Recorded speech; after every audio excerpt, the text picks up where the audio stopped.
Okay, so let's move forward a bit, and if I'm missing something, because I think one of Kenny and I's great memories with you was when you were on a television show called The Shirley Show, and I would like, no, there is videotape of this really monumental event for Kenny and I, but I was a producer, an associate producer on a Canadian talk show that was sort of set up like, you know, Donahue, Oprah.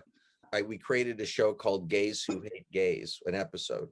And we had Bobby as a panelist. Talk about that experience for a few minutes, or a few. Well, you lied through your teeth. You said that, hey, you're doing anything tonight. I'm going to have a limousine pick you up. I'm going to bring you down to the studio there in downtown Toronto. You're going to sit down on this. They're going to ask you a couple of questions, and that's it, man. And we're going to pay you a boatload of cash. And I was a huge fan of the Shirley Show, mostly because you know it came on during the daytime when I should have been in school, and instead I was rolling fatties and dreaming of Farrah Fawcett. And I get down there and they say, welcome, we're going to take you right into makeup right away. Makeup? What the hell do I need makeup for? See, you have a terrible memory.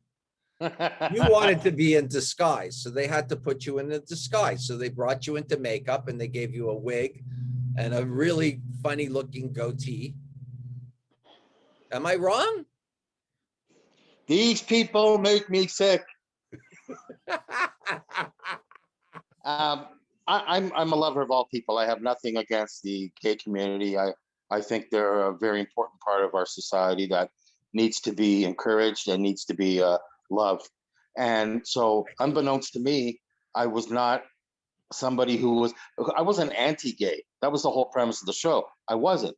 No, it wasn't the premise. I mean, once again, you missed the mark as always. No, it was about gay people who can't come to terms with their gayness, and it happens sometimes, certainly not all the time, and they're so upset about their own gayness that they become hostile towards gays. It's a denial of who they really are, you know. And you know, again, we were producing a TV show, so putting you in that position, and you have every right to disagree or argue with me, at the end of the day, Kenny and I both felt that you were that guy, in a sense. Sheldon. You know, in a sense, like we didn't perpetrate a fraud. I mean, you were someone who, would you say you're bisexual? Well, I wouldn't kick Mick Jagger out of bed, right? Oh, God. But okay, so at the end of the day, the difference was you're right. You never hated anybody. You weren't a hater. No. Right. So in that sense, yes, that was a bit of we thought you were, and we may be wrong, you know, that you were sort of closeted, but and that you were definitely, every time we talked about your sexuality when you were younger anyways, you got a little uptight and angry. Right? Well, because it's something that you just don't feel comfortable talking about. I'm not blaming you for anything. I'm just trying to, it's funny how we haven't talked about this. We all go through these stages in life. Mine was a pubescent Bobby between 16 and 20 who was confused and wasn't sure what he wanted and what he was looking for. And the show actually helped me quite a bit. But I will say this about the show. First of all, Shirley was consummate professional. Absolutely. Consummate. She absolutely was. Yes.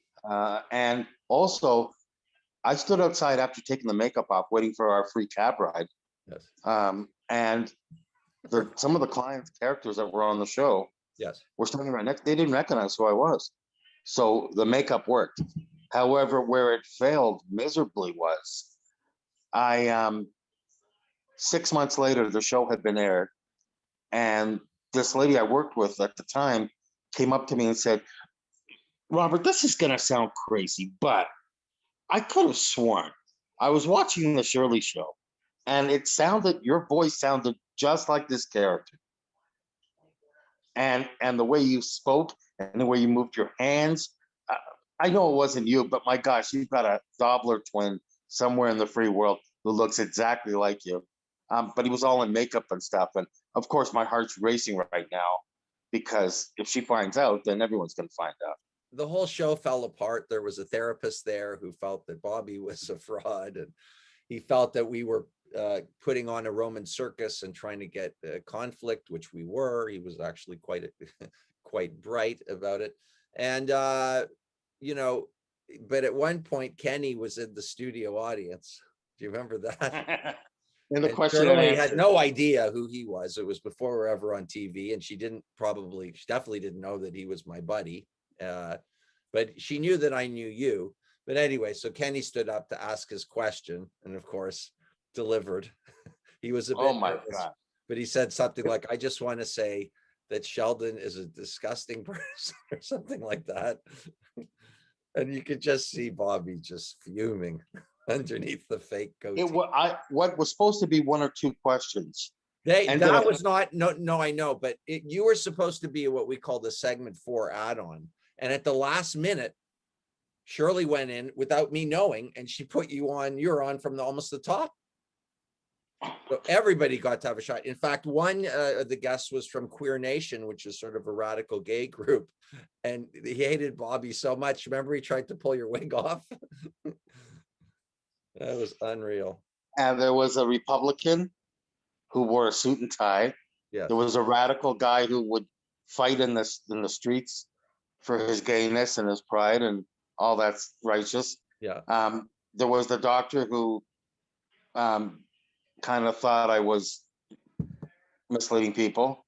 He thought the whole show was just, but he was right. I mean, that's what you did. That show, there was Jerry Springer. She was competing with Springer and Oprah. And Oprah, for a while, people don't remember, she kind of went down that tabloid path with Geraldo. Oh, sure. In the world of when we were growing up and coming to terms with media and being creative and having fun with our friend, that was sort of a high watermark, getting him on a national television show with a wig and a goatee. At the beginning of the show, they always show, they do a panorama of the crowd. Yes. And you guys were on the right side, stage right of the show, and you guys were just laughing and giggling. You were like, dude, I was crying. I was crying. It went so well, and I had no idea you were going to be on that long. And I felt bad, but it was so incredible. Anyways, so then you made a couple of, I would say, truly legendary appearances on Kenny versus Spenny. Of course, the most memorable for me would be First to Laugh loses, the famous "I'm going to rip 1 and 1 2," which is now, by the way, a shirt that you can pick up at the merch. Teespring and Kenny versus Spenny at Shopify, and there's Bobby merch, which is incredible. I got my own shower curtain, Spenny. You did? I didn't know that. That's awesome. I got my own shower curtain. It's delicious. Okay, so highlights from appearing on Kenny versus Spenny, anything? Again, Kenny lies. Bobby, come hang out with me today. We're shooting. It's going to be great. Right. Come hang out, man. I'll buy you lunch. That's his famous line when he wants something. Come on down, hang out with me. I'll buy you lunch. With me, it was buy you a drink. With you, it was lunch, right? I came down, and literally one of the magical things about the show, first of all, there's no script. There was no, I refused. I said to them. I mean, there, ladies and gentlemen, there you have it. There was, people still think to this day, they think the show was scripted or something weird, which is. Go upstairs and make Kenny laugh. Okay. Yeah.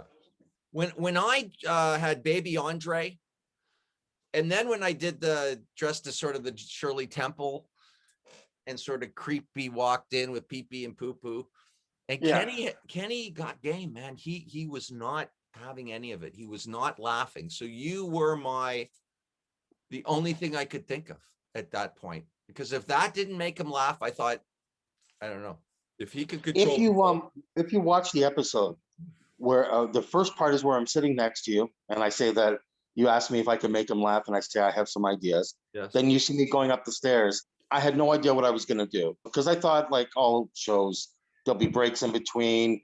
Okay, we want you to come in on this side. Make sure you look at the camera this way. No, Just go upstairs and make them laugh. So I walk up the stairs and I say, okay, got to take the shirt off, right? So the first thing I do is, hi, sailor, remember these? I don't know where that came from. Neither do I. And I just yanked my shirt, and I must have lost 6 buttons doing it. There's also a scene where I take my teeth out, and I bring that up only because as I was doing this, I'm saying, whatever you do, don't step on those teeth. Don't step on those teeth, because Right. you know your entire pay will go to fixing them. Right. So I kind of swayed away from that. I just it was fun, Yeah. and I didn't know it had ended. Like And- I knew you farted, but then when you watch it and you go to the edits and all that stuff, and it was like, oh my God, you delivered. Like that you did that. I'm gonna rip one in, 1, 2 under the pressure you were under, and you pulled out the fart, and you got us both genuinely, authentically belly laughing at the same time in a competition. It I was saved your life, brother, because you won the episode by a split second. by a split second. And I think and a lot of people who would spend the time watching this are probably Kenny versus Spenny freaks at that.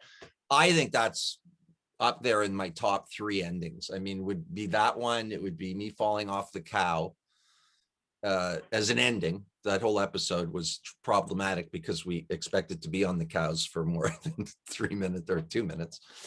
And then of course, I loved when Kenny fell off the Segway in the first to touch the ground. Anyway, so let's just leave that here for the moment. We're going to end this one, and there's so much to talk about with him. So come back to the next one, and we'll see you there.